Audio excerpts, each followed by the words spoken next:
And we've arrived at the last race, race number 10 it is, and what a hot field it contains too. It's a Class 2 over the 1200 metres. Could easily be a higher grade race than that. Duke White at the top of the book. He's back to 1200 metres off his second behind Pinghai Bravo. California Rad is back in trip. Joe Marira takes the ride over the 1200 here. Lucky Patch comes into the Class 2 company after racing in the Classic Mile and the Classic Cup. Pinghai Bravo's unbeaten in Class 2. He's 1 for 1. Seattle Choice returns. He adds to the field too. First time since March 2020 and he's had 3 trials. Zarsun's shown his best Hong Kong form on the all-weather. Wind and Grass heads back to Sha Tin. Not a lot of form to speak of here, but he comes back full of confidence after 2 wins in a row at Happy Valley. Invincible Missile up in grade, blinkers off and the visor goes on. Lockheed returns his first start since New Year's Day. The Crown a beaten favourite last start, and Wind Speed an interesting one. Failed on debut in Class 3, straight up into Class 2 and over 1200 metres. Sunny Boy, Lockheed and the Crown are the 3 horses which have been up at Chungfa between runs, Tom. And we've made our way across to the touchscreen as well. Have a look at the speed map at the Andrew Lejeune touchscreen. What's it tell us for the last? Well, there should be good speed in this race over 1200 metres. You've got horses like Hinch and Love and Wind Speeder who can go forward. Hinch and Love with barrier number 10 to cross the face, and Wind Speeder might go forward from gate number 13, otherwise it might be tricky for him. Now, Sunny Boy should get a good run through from gate 2 for Jack Wong. Seattle Choice comes in 2 with this, with gate number 3.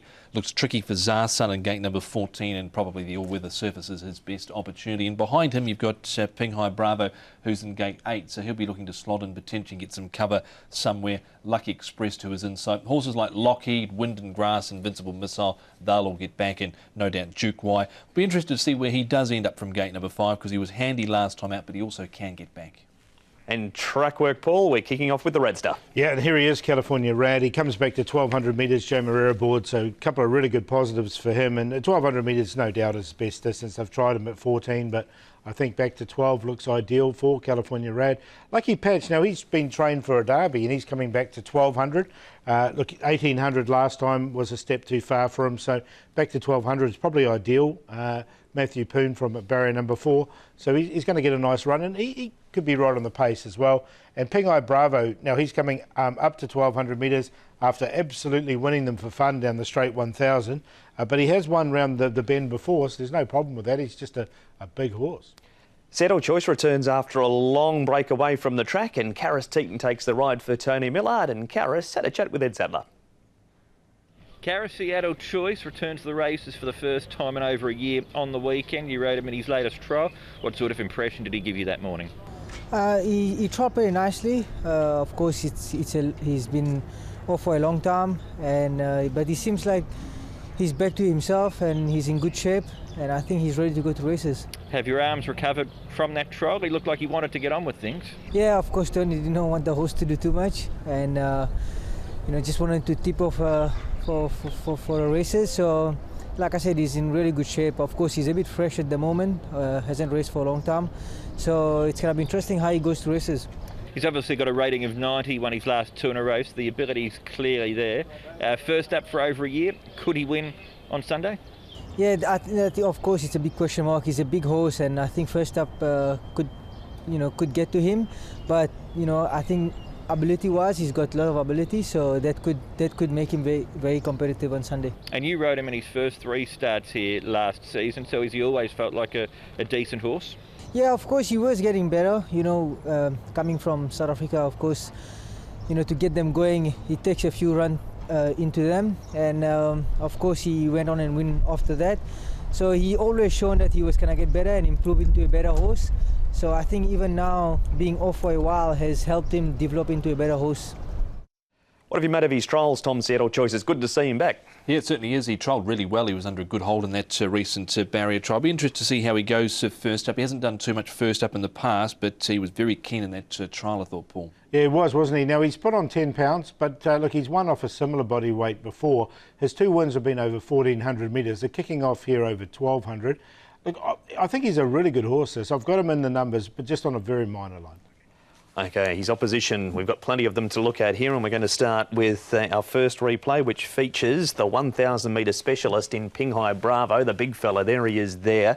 Also out of this race is Duke Y, who was ahead of Pinghai Bravo at this stage, and Sunny Boy on the far side as well, Tom. But he has won over 1,200 metres, Pinghai Bravo. He's a two-time course and distance winner over 1,200 metres. Only missed the top 4 on 3 occasions, and he's just been loving the 1,000 metres. I've got no issue with him at 1,200 metres. He really rallied late to here to win when the leader rolled off that outside rail and he shot through. So he'll be right in the firing line again, I think, Paul. Yeah, the only thing that I'm not worried about the 1,200 at all with him. The only thing I was a little bit worried about was the draw. It's just a little bit awkward for him at barrier 8.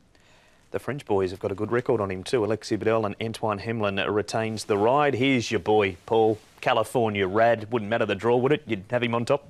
Yeah, I do like California Red coming back to 1,200. Joe Moreira will jump aboard. He was there to be shot at here, wasn't he? The sort of the two horses went clear, and the horse Roman Turbo came and ran him down the outside, who I think is a really nice horse and going on with it. He ends up running a close-up 4th. This was over 1,400. Now back to 1,200 looks ideal for him. Yeah, I'm going to stick with him.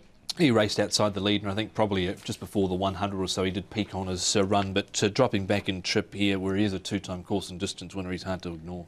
Happy Valley on a Wednesday night. Racing Fighter is the grey. Zach Purton has that terrific record on the horse, but doesn't ride him this week. Tommy's also been a horse that has struggled when he's gone up into Class 2. He has won, but not a lot else. Yeah, he's hard to catch in this grade as a Racing Fighter. He was at the rear last time out and only battled on fairly, beaten 4 lengths behind Kerpenny, but he was able to deliver it to good odds on this occasion at 8.2, but his man is Zach Purton, and he's not riding this time round, Paul. Yeah, I've left him out. I think this is a really strong race. It was a good win from him 2 starts ago, but look, I haven't got him in. Hinch and Love is up in grade also for this race from his last start. Now, Wind and Grass is a Wednesday night regular. He's finally found some form. He'd been really consistent, Paul, but he's now won 2 in a row at Happy Valley. Can he bring that form to Sha Tin? There's no reason why he can't, I don't think. I mean, he's only been placed once in the 7 starts here, but look, I've always thought that 1,400 would be good for him here at Sha Tin. He is running here over 12, but you can see now what he's doing over 1,200 at Happy Valley. He came from last on this occasion. He was on the 7-day backup. He won 2 in a row. Just not sure what we're going to get this time round at Sha Tin. If he brought his A game, I think he'd be another one to seriously consider. There's Invincible Missile just hidden in the back there, Tom, in those yellow and purple colours. Tinkered with the gear. He's up in grade and no weight on his back. Now I'm going to make a case here for Invincible Missile. Visor goes on, blinkers come off. He's been good his last 2 for 4th and 3rd behind Master Montaro and Serious Liaison. Now, he has won off 82. That was in an 85 to 60 Class 3 contest. Some people might look at that record in Class 2, 11 starts for 1/4 placing, and might be turned off. But if he gets sufficient speed here, I think he can run a race, Paul. Yeah, blinkers off, visor on. You get a good price, Tom, with Zach jumping. Well, Zach can't ride him, can he, because of the weight. But Vincent Ho is a good deputy there, no doubt. That was Serious Liaison bursting through the middle to beat him, and he's likely to be favourite or second favourite for an earlier race. Lucky Patch, Paul, you mentioned earlier that he was prepared for a derby. He was never going to run 2,000 metres, and what we saw, 1,200's right up his alley though. Yeah, look, he has won over 1,200 on the all-weather. He hasn't obviously won it here at Sha Tin, so he can run the 1,200. He's a very fit horse. He's got a good barrier draw. I wouldn't be surprised if they were a little bit more positive than we saw in that speed map, and he either led or trailed. Yeah, looked good in this recent trial too. Paul mentioned he has won over 1,200 on the all-weather. He has won on 1,200 metres on soft ground in Australia prior to arriving as well. And he looked good there, I thought. So I think he's one that's worth looking at as well. And he does have that very early tactical speed as well. Selections for the last, Paul. Stick with California Red. I think it's a really nice race, so we should get a good price. But I really like the fact he's coming back to 1,200 metres. He's currently at 6.6. If Joe rides a stack full during the day, though, that'll disappear. But he's on top. Lucky Patch in there for second. Duke Y's done nothing wrong. And Seattle Choice, I think he can be the improver of the race. 2-3-1-5.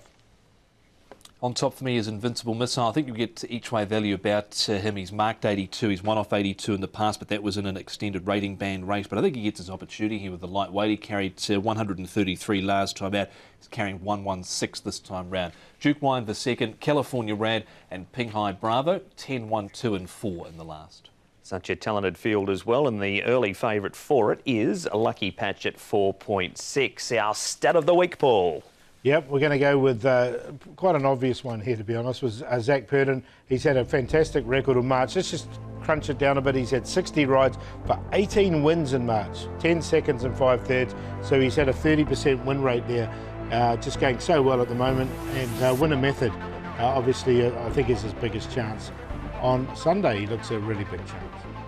He won't be wanting March to end, Zach, or certainly April to continue on how March has been going. We need some best bets, long shots and some plays, and we'll start with yours, Paul. Yeah, California Rad, I think in the last year we'll get a decent price about him, as long as Joe hasn't ridden 9 winners leading into it. So he's the best. And the long shot we're going to make, Kung Fu Tea.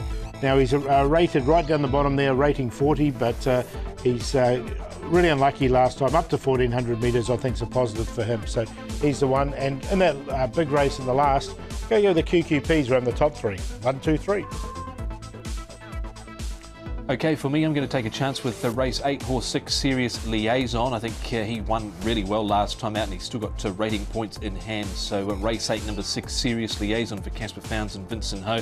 Value comes up, and he is value. Seasons Bliss, race 6, number 8, on debut for Jimmy Ting. Thought he's trialled it quite nicely coming into this. Wasn't quick out of the gates, but like the way he's gone to the line in most of his trial Seasons Bliss.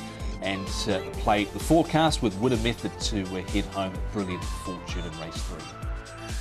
Going for Zhen Ying, race 5, number 9, drawn a gate. Antoine Hemlin takes the ride. Was really good in a strong field first up. Then he was forced to race wide from a wider barrier last time. He faded in the run home. He's got the inside gate. Might be one race too soon for Sparky Trail, and he does meet authentic champ and Serious Liaison. He'll be big odds, but he was doing his best work late. Gets an extra 200 metres this week as well. Play of the day, race 8, a QQP. Sparky Trail to spice it up in the 2, which will likely be vying for favouritism. Serious Liaison and authentic champ. That's been the show, boys. Looks a good meeting with plenty of up-and-comers, Tom, racing at Sha Tin. Yeah, looking forward to it. Should be a good program through the course of the afternoon. Certainly looking forward to seeing what Beauty Fit can do first up. Of course, he brought over with a reasonable record from Australia. And that last race is going to be a monster betting race. There's some plenty of chances there, so you'll get a good price whatever you like. That's been Racing to Win. Good luck Sunday at Sha Tin. Last reminder, the first 12:45.